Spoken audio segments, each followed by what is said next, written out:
ഓ എന്താ പുതിയ offer? Tab ഉണ്ടെങ്കിൽ ടാബ് നമ്മൾ ഒരുപാട് കൊടുത്തിട്ടല്ലേ 169. ഒരുപാട് നമ്മൾ കൊടുത്ത് മടുത്ത മുതലാണെങ്കിൽ എന്നൊരു വെറൈറ്റി ആയിട്ടല്ലേ ഞാൻ വരൂ. എന്നാ പറയ് വില ഞാൻ അങ്ങോട്ട് ചന്നം പിന്നെ വെട്ടി കുറച്ച്. എങ്ങനെ കുറച്ചു?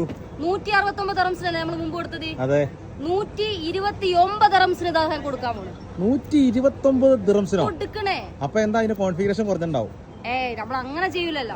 വില കുറയെങ്കിൽ നമ്മൾ കോൺഫിഗറേഷൻ നമ്മൾ കുറയ്ക്കൂല. പറഞ്ഞോ 256 GB 5G double SIM card memory card കൊടുക്കുകയാണേ. മെമ്മറി കാർഡ് ഇടാൻ പറ്റൂലേ? എല്ലാ സംഭവം പറ്റും. സാധനം കാണിച്ചു നോക്കട്ടെ. സാധനം കണ്ടെങ്കിൽ ബാക്ക് ബോഡി ഒന്ന് കാണിച്ചു നോക്കട്ടെ. 208 GB റാം, 256 GB ഇന്റർണൽ മെമ്മറിയിൽ 5G 5000 mAh battery, 85 camera, case ഇതിലൂടെ ഫ്രീ വരുന്നുണ്ടല്ലേ, ആന്റി ബ്രോക്കൺ ഡിസ്പ്ലേ. അത് പൊളിക്കും. 129 ദിവസം നമ്മളെ കുഞ്ഞുമക്കളൊക്കെ എന്തെങ്കിലും ആഗ്രഹം പറഞ്ഞാൽ നമ്മൾ സഹായിച്ചു കൊടുക്കണ്ടേ? ഇപ്പോഴേ അവർക്ക് ഇങ്ങനത്തെ ആഗ്രഹങ്ങളൊക്കെ ഉണ്ടാവും. നമ്മൾ സഹായിച്ചു കൊടുക്കാം. Location Abu Dhabi Mustafa Shabiya 10 layer legends